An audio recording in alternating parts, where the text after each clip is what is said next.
Hey, White Rock. Tomorrow morning is Easter.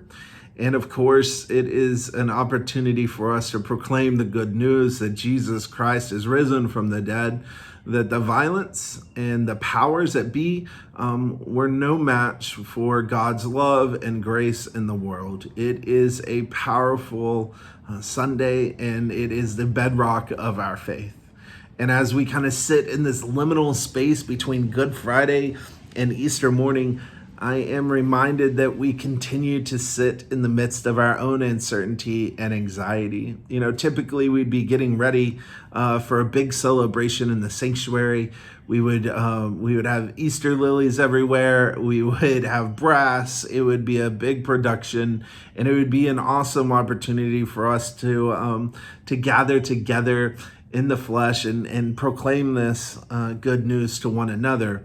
But this year is obviously different. And as we kind of think about the difference between being in this space together and worshiping virtually, I can't help but see the connection between the anxiety and the uncertainty that we face and the gospel text from the Gospel of Mark that I'll be reading from tomorrow morning.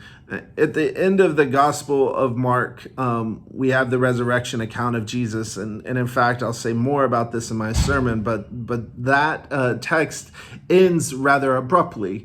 It ends in a place that does not solve all the answers. In fact, it ends in a really anxious, kind of fearful place.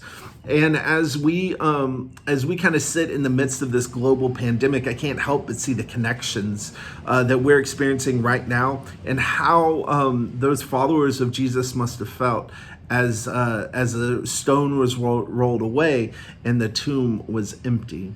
So I want to encourage you to read the last chapter of the Gospel of Mark in preparation for tomorrow morning.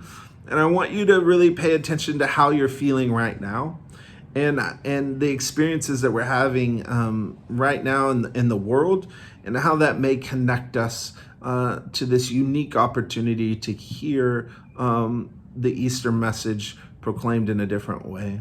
I also invite you to be in prayer, not only for our congregation in the days to come, but I'd also like you to set aside some time tonight to pray and give thanks for those who are on the front lines of fighting this pandemic.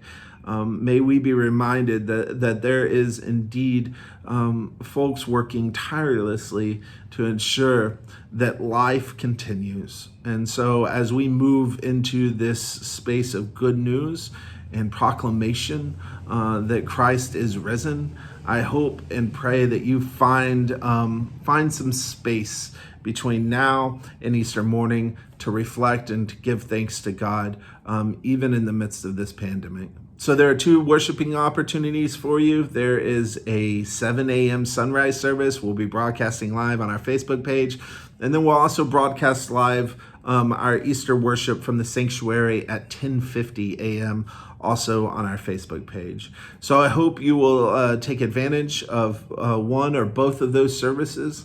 And I look forward to seeing you tomorrow morning as we continue to proclaim the good news that Christ is risen, and we live into what it means to be Easter people.